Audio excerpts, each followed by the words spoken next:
Chapter 6. The journey from platform 9 3/4. Harry's last month with the Dursleys wasn't fun.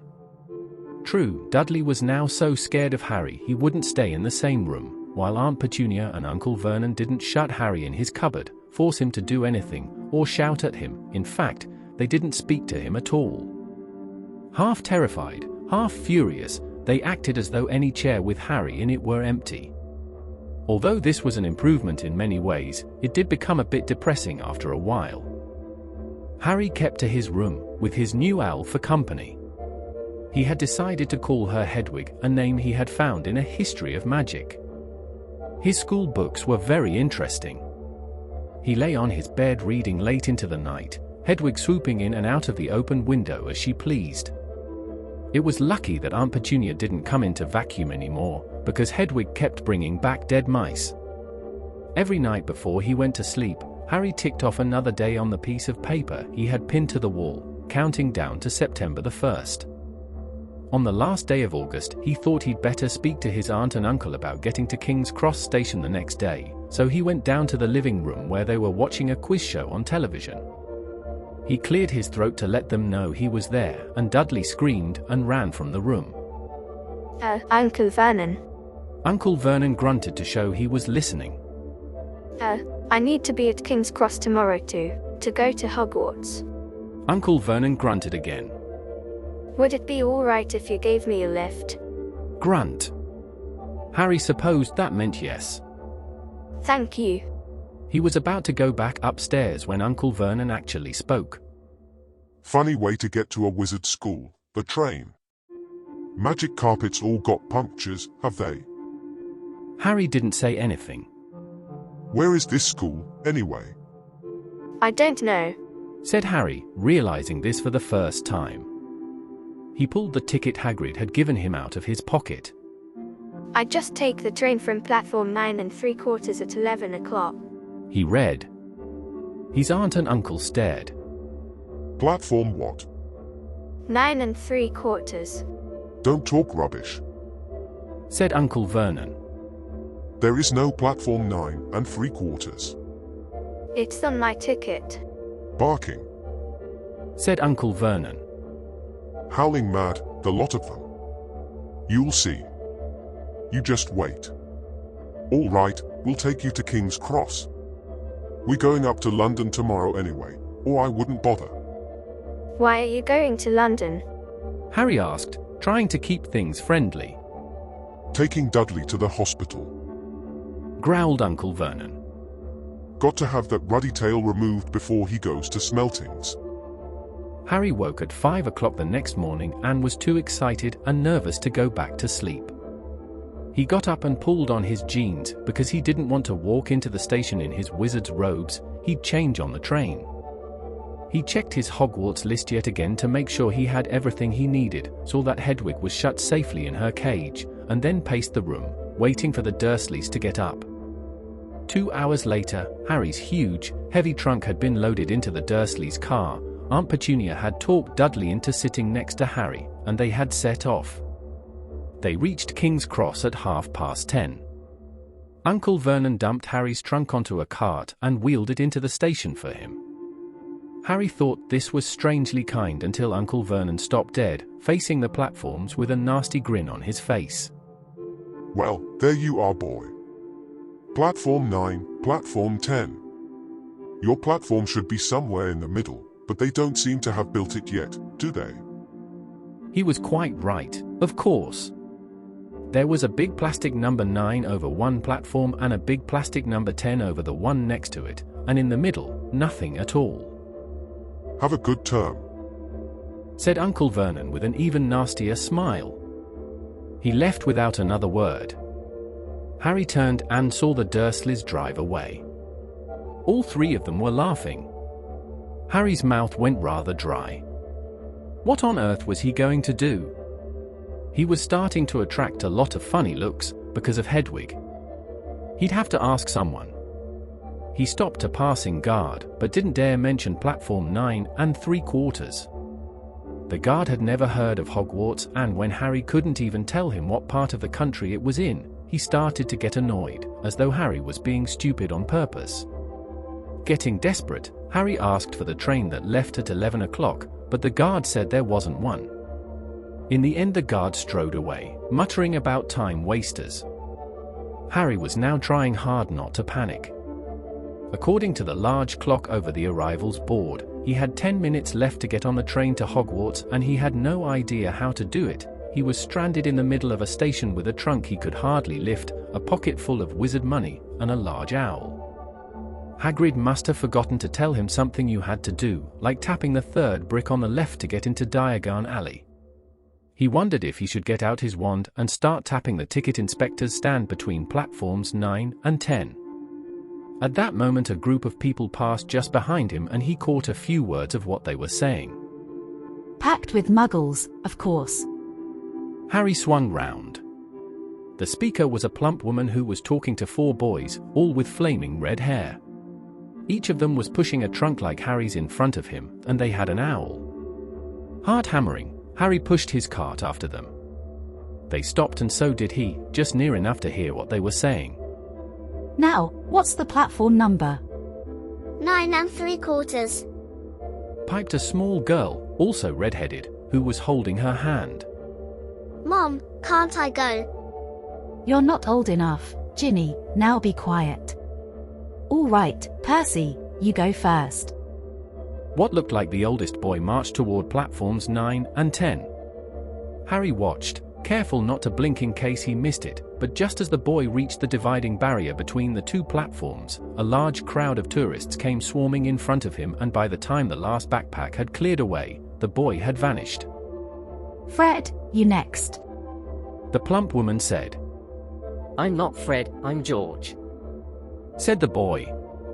Honestly, woman, you call yourself our mother? Could you tell I'm George?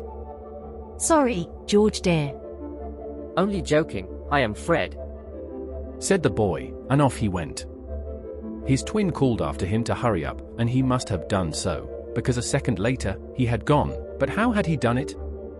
Now the third brother was walking briskly toward the barrier. He was almost there, and then, quite suddenly, he wasn't anywhere.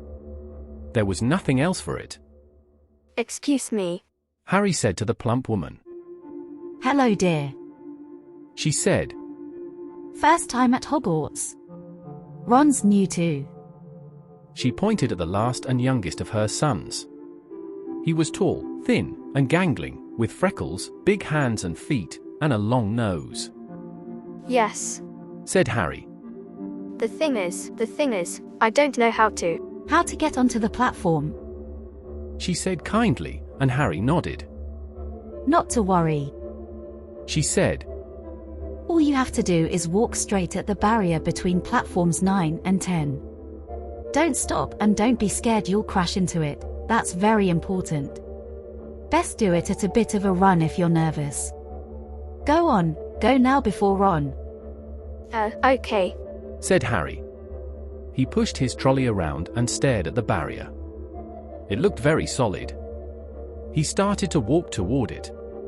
People jostled him on their way to platforms 9 and 10. Harry walked more quickly.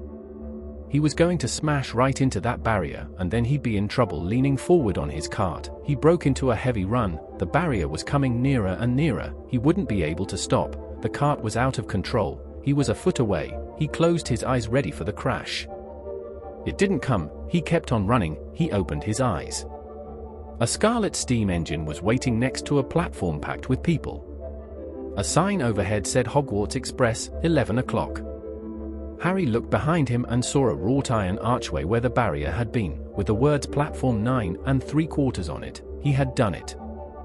Smoke from the engine drifted over the heads of the chattering crowd, while cats of every color wound here and there between their legs.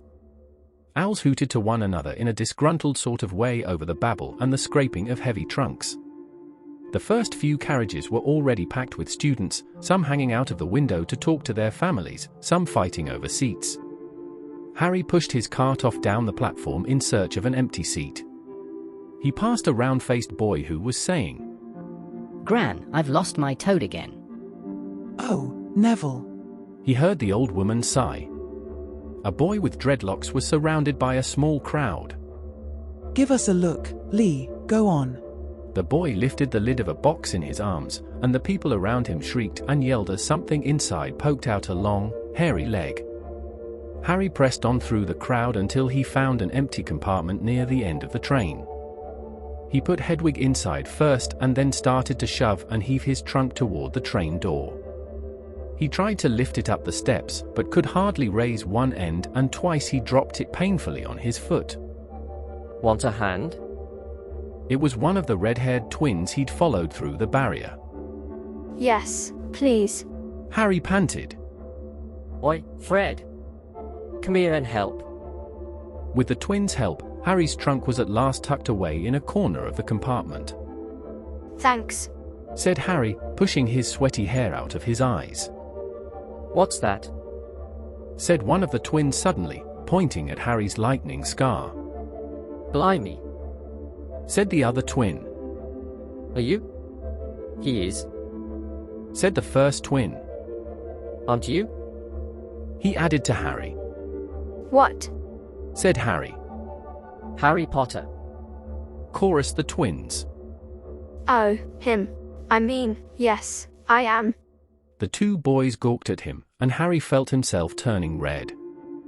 Then, to his relief, a voice came floating in through the train's open door. Fred? George? Are you there? Coming, Mom. With a last look at Harry, the twins hopped off the train. Harry sat down next to the window where, half hidden, he could watch the red-haired family on the platform and hear what they were saying. Their mother had just taken out her handkerchief. Ron, you've got something on your nose.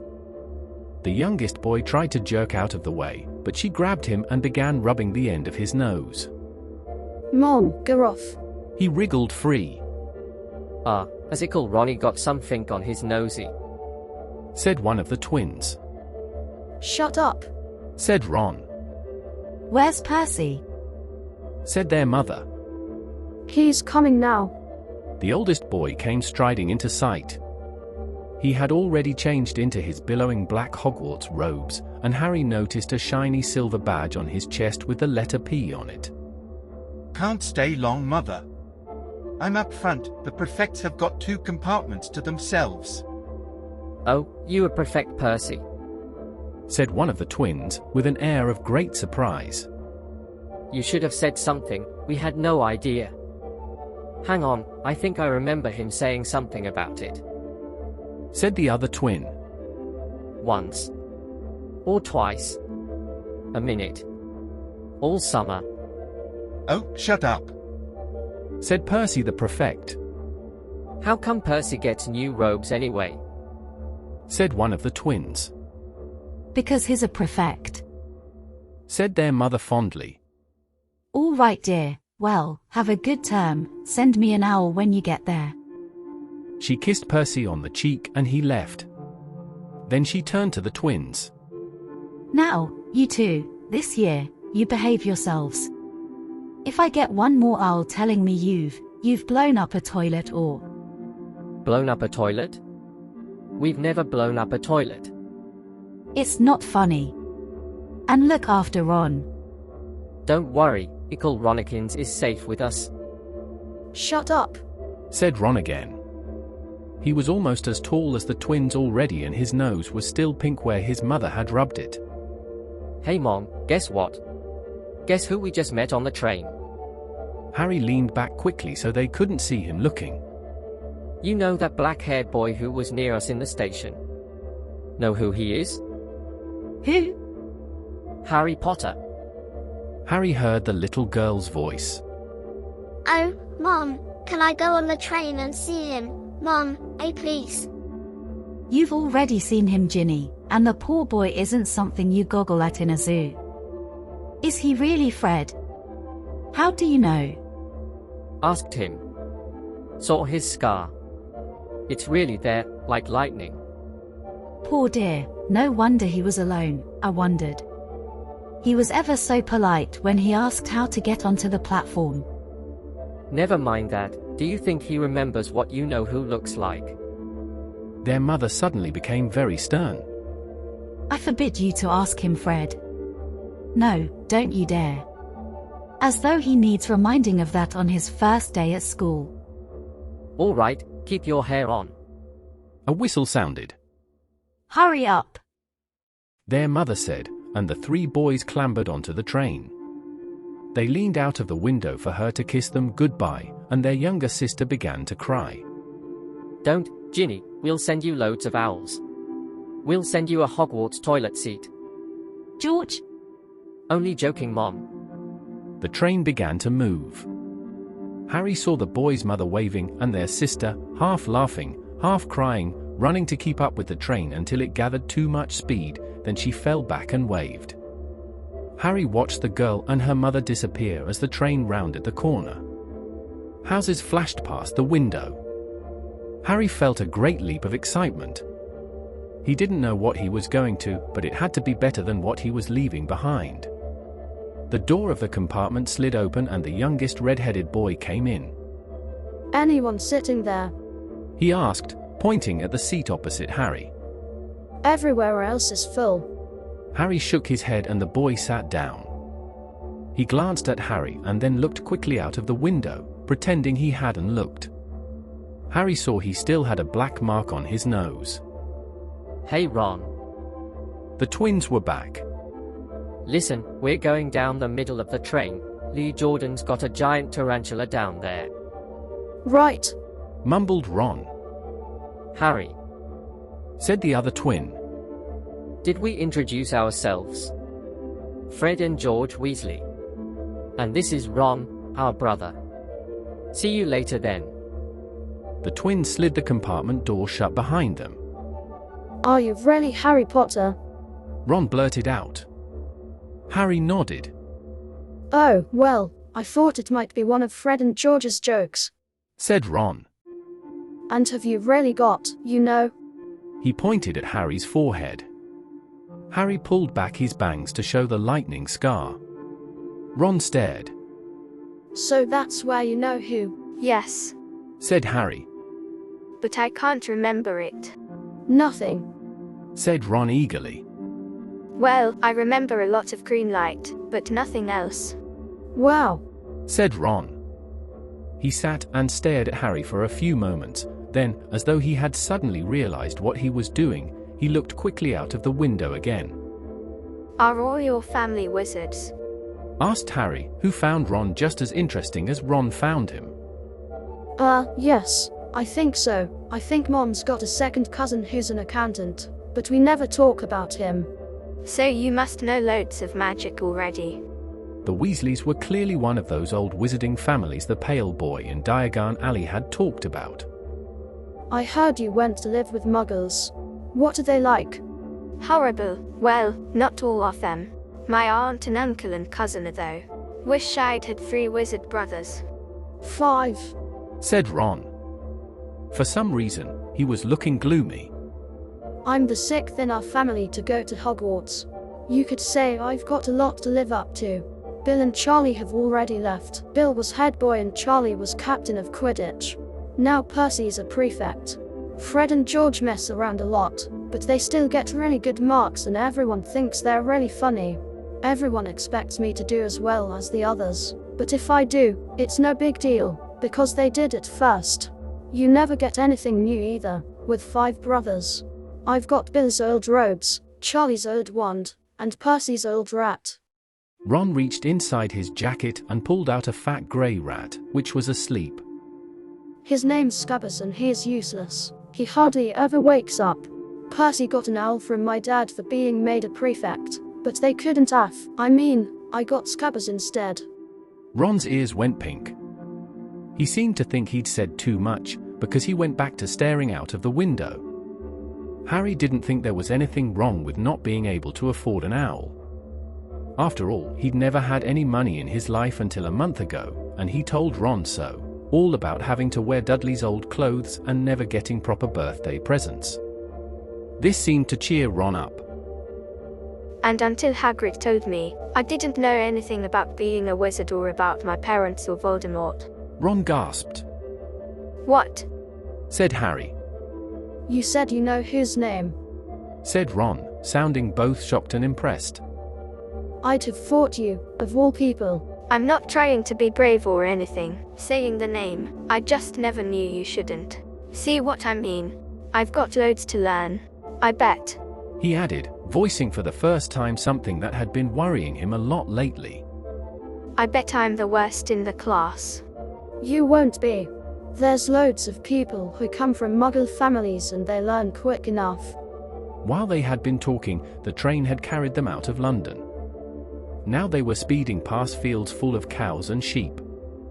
They were quiet for a time, watching the fields and lanes flick past. Around 12:30, there was a great clattering outside in the corridor, and a smiling, dimpled woman slid back their door and said, Anything off the cart, dears?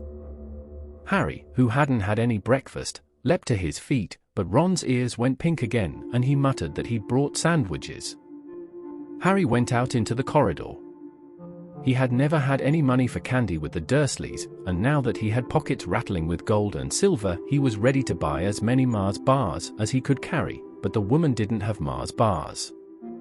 What she did have were Betty Bott's every flavor beans, Drooble's best blowing gum, chocolate frogs, pumpkin pasties, cauldron cakes, licorice wands, and a number of other strange things Harry had never seen in his life. Not wanting to miss anything, he got some of everything and paid the woman 11 silver sickles and 7 bronze nuts. Ron stared as Harry brought it all back into the compartment and tipped it onto an empty seat. Hungry, are you? Starving, said Harry, taking a large bite out of a pumpkin pasty. Ron had taken out a lumpy package and unwrapped it. There were 4 sandwiches inside. He pulled one of them apart and said, She always forgets I don't like corned beef. Swap you for one of these. Go on, said Harry, holding up a pasty. You don't want this, it's all dry. She hasn't got much time. He added quickly. You know, with 5 of us. Go on, have a pasty, said Harry, who had never had anything to share before or, indeed, anyone to share it with. It was a nice feeling, sitting there with Ron, eating their way through all Harry's pasties, cakes, and candies. The sandwiches lay forgotten. What are these? Harry asked Ron, holding up a pack of chocolate frogs. They're not really frogs, are they? He was starting to feel that nothing would surprise him. No, but see what the card is. I'm missing a gripper. What? Oh, of course, you wouldn't know. Chocolate frogs have cards inside them, you know, to collect famous witches and wizards. I've got about 500, but I haven't got a gripper or Ptolemy. Harry unwrapped his chocolate frog and picked up the card. It showed a man's face. He wore half-moon glasses, had a long, crooked nose, and flowing silver hair, beard, and mustache. Underneath the picture was the name Albus Dumbledore. So this is Dumbledore, said Harry. Don't tell me you'd never heard of Dumbledore. Can I have a frog? I might get a gripper, thanks. Harry turned over his card and read. Albus Dumbledore. Currently headmaster of Hogwarts. Considered by many the greatest wizard of modern times, Dumbledore is particularly famous for his defeat of the Dark Wizard Grindel in 1945, for the discovery of the 12 uses of dragon's blood, and his work on alchemy with his partner, Nicholas Flamel. Professor Dumbledore enjoys chamber music and 10-pin bowling. Harry turned the card back over and saw, to his astonishment, that Dumbledore's face had disappeared. He's gone. Well, you can't expect him to hang around all day. He'll be back. No, I've got Morgana again and I've got about 6 of her. Do you want it? You can start collecting. Ron's eye strayed to the pile of chocolate frogs waiting to be unwrapped. Help yourself. But in, you know, the Muggle world, people just stay put in photos.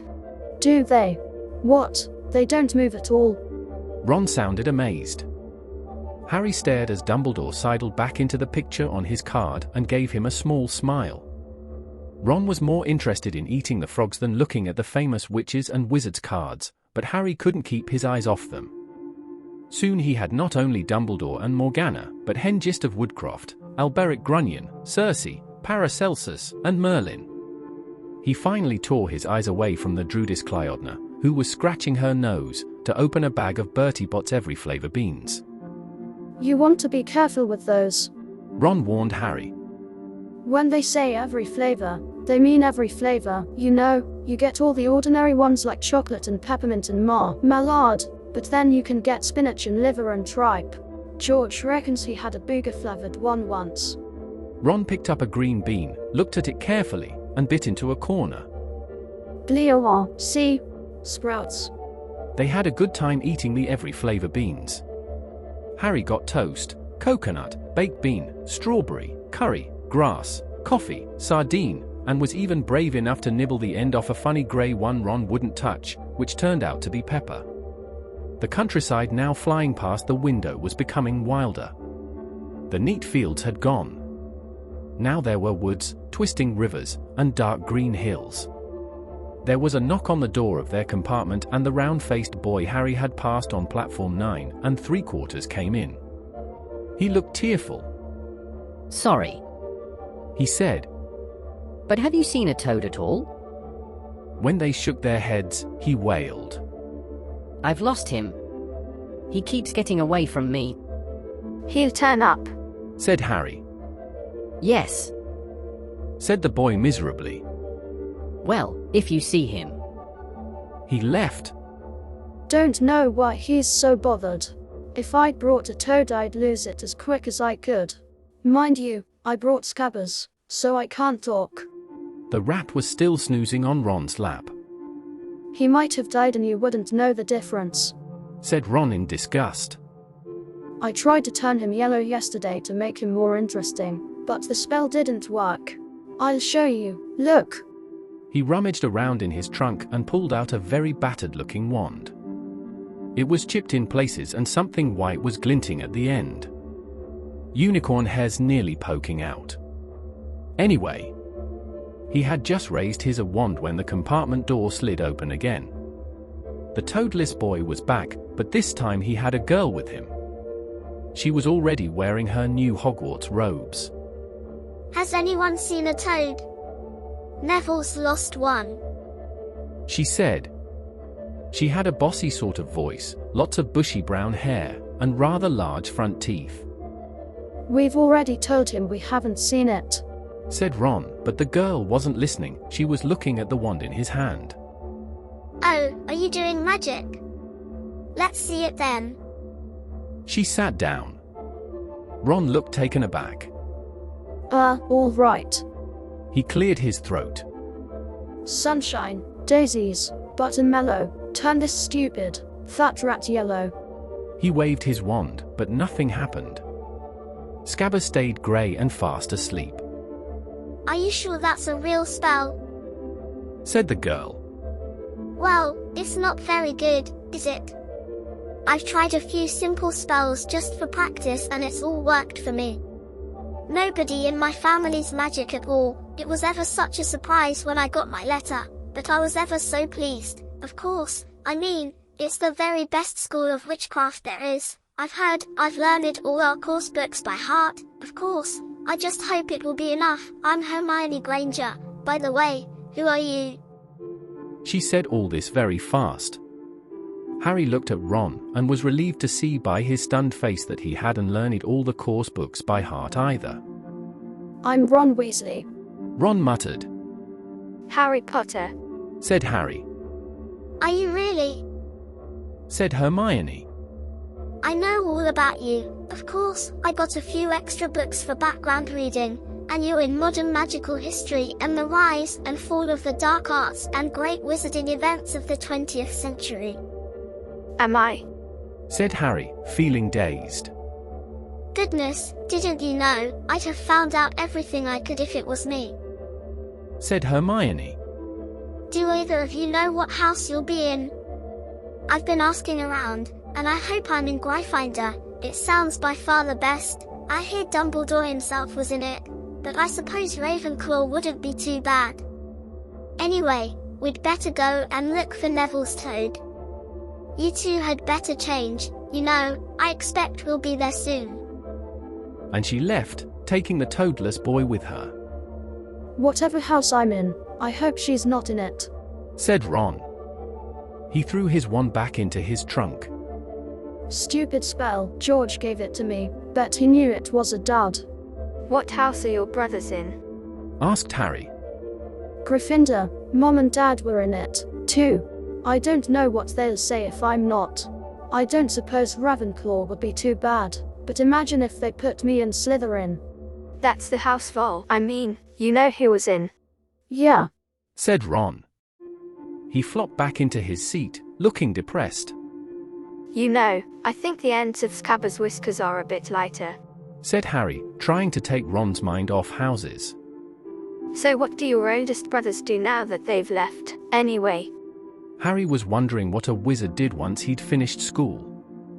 Charlie's in Romania studying dragons, and Bill's in Africa doing something for Gringotts. Did you hear about Gringotts? It's been all over the Daily Prophet, but I don't suppose you get that with the Muggles. Someone tried to rob a high-security vault. Harry stared. Really? What happened to them? Nothing. That's why it's such big news. They haven't been caught. My dad says it must have been a powerful dark wizard to get round Gringotts, but they don't think they took anything. That's what's odd. Course, everyone gets scared when something like this happens in case you know who's behind it. Harry turned this news over in his mind. He was starting to get a prickle of fear every time you or know who was mentioned. He supposed this was all part of entering the magical world, but it had been a lot more comfortable saying Voldemort, without worrying. What's your Quidditch team? Ron asked. I don't know any. Harry confessed. What? Ron looked dumbfounded. Oh, you wait, it's the best game in the world. And he was off, explaining all about the 4 balls and the positions of the 7 players, describing famous games he'd been to with his brothers and the broomstick he'd like to get if he had the money.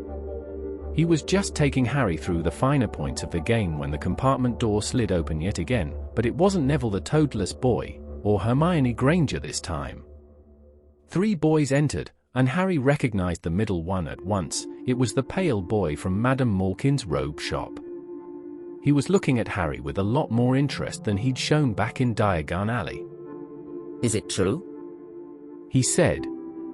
They're saying all down the train that Harry Potter's in this compartment.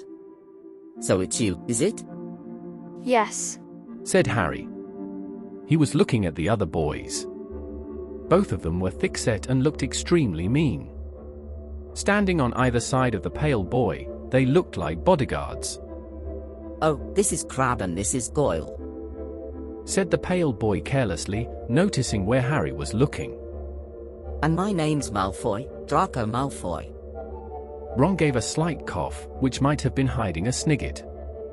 Draco Malfoy looked at him. Think my name's funny, do you? No need to ask who you are.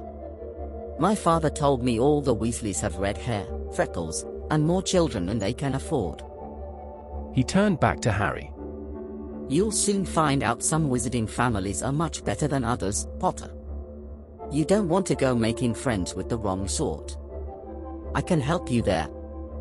He held out his hand to shake Harry's, but Harry didn't take it. I think I can tell who the wrong sort are for myself, thanks. He said coolly. Draco Malfoy didn't go red, but a pink tinge appeared in his pale cheeks. I'd be careful if I were you, Potter. He said slowly. Unless you're a bit politer, you'll go the same way as your parents. They didn't know what was good for them, either. You hang around with riffraff like the Weasleys and that Hagrid, and it'll rub off on you. Both Harry and Ron stood up. Say that again. Ron said, his face as red as his hair. Oh, you're going to fight us, are you? Malfoy sneered. Unless you get out now. Said Harry, more bravely than he felt, because Crabbe and Goyle were a lot bigger than him or Ron. But we don't feel like leaving, do we, boys? We've eaten all our food and you still seem to have some. Goyle reached toward the chocolate frogs next to Ron. Ron leapt forward, but before he'd so much as touched Goyle, Goyle let out a horrible yell.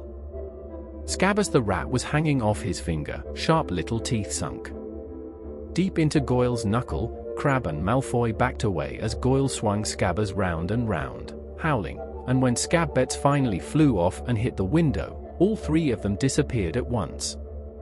Perhaps they thought there were more rats lurking among the sweets, or perhaps they'd heard footsteps, because a second later, Hermione Granger had come in. What has been going on? She said, looking at the sweets all over the floor and Ron picking up Scabbers by his tail. I think he's been knocked out, Ron said to Harry. He looked closer at Scabbers. No, I don't believe it. He's gone back to sleep. And so he had. You've met Malfoy before. Harry explained about their meeting in Diagon Alley. I've heard of his family. They were some of the first to come back to our side after you know who disappeared. Said they'd been bewitched. My dad doesn't believe it. He says Malfoy's father didn't need an excuse to go over to the dark side. He turned to Hermione. Can we help you with something? You'd better hurry up and put your robes on. I've just been up to the front to ask the conductor, and he says we're nearly there. You haven't been fighting, have you? You'll be in trouble before we even get there. Scabbers has been fighting, not us. Would you mind leaving while we change? Said Ron, scowling at her. All right, I only came in here because people outside are behaving very childishly, racing up and down the corridors. Said Hermione in a sniffy voice. And you've got dirt on your nose, by the way, did you know? Ron glared at her as she left. Harry peered out of the window. It was getting dark. He could see mountains and forests under a deep purple sky. The train did seem to be slowing down. He and Ron took off their jackets and pulled on their long black robes. Ron's were a bit short for him, you could see his sneakers underneath them. A voice echoed through the train. We will be reaching Hogwarts in 5 minutes' time. Please leave your luggage on the train, it will be taken to the school separately. Harry's stomach lurched with nerves and Ron, he saw, looked pale under his freckles. They crammed their pockets with the last of the sweets and joined the crowd thronging the corridor. The train slowed right down and finally stopped. People pushed their way toward the door and out onto a tiny, dark platform. Harry shivered in the cold night air. Then a lamp came bobbing over the heads of the students, and Harry heard a familiar voice. First years. First years over here. All right there, Harry. Hagrid's big hairy face beamed over the sea of heads. Come on, follow me. Any more first years? Mind your step now. First years, follow me. Slipping and stumbling, they followed Hagrid down what seemed to be a steep, narrow path. It was so dark on either side of them that Harry thought there must be thick trees there. Nobody spoke much. Neville, the boy who kept losing his toad, sniffed once or twice. Ye all get your first sight o' Hogwarts in a sec. Hagrid called over his shoulder. Just round this bend here. There was a loud doo-oo. The narrow path had opened suddenly onto the edge of a great black take. Perched atop a high mountain on the other side, its windows sparkling in the starry sky, was a vast castle with many turrets and towers. No more enful to a boat. Hagrid called, pointing to a fleet of little boats sitting in the water by the shore. Harry and Ron were followed into their boat by Neville and Hermione. Everyone in? Shouted Hagrid, who had a boat to himself. Right then, forward. And the fleet of little boats moved off all at once, gliding across the lake, which was as smooth as glass. Everyone was silent, staring up at the great castle overhead. It towered over them as they sailed nearer and nearer to the cliff on which it stood. Heads down, yelled Hagrid as the first boats reached the cliff. They all bent their heads, and the little boats carried them through a curtain of ivy that hid a wide opening in the cliff face. They were carried along a dark tunnel, which seemed to be taking them right underneath the castle, until they reached a kind of underground harbor, where they clambered out onto rocks and pebbles. Oi, you there? Is this your toad? Said Hagrid, who was checking the boats as people climbed out of them. Trevor! Cried Neville blissfully, holding out his hands. Then they clambered up a passageway in the rock after Hagrid's lamp, coming out at last onto smooth, damp grass right in the shadow of the castle. They walked up a flight of stone steps and crowded around the huge, oak front door. Everyone here? You there, still got your toad? Hagrid raised a gigantic fist and knocked 3 times on the castle door.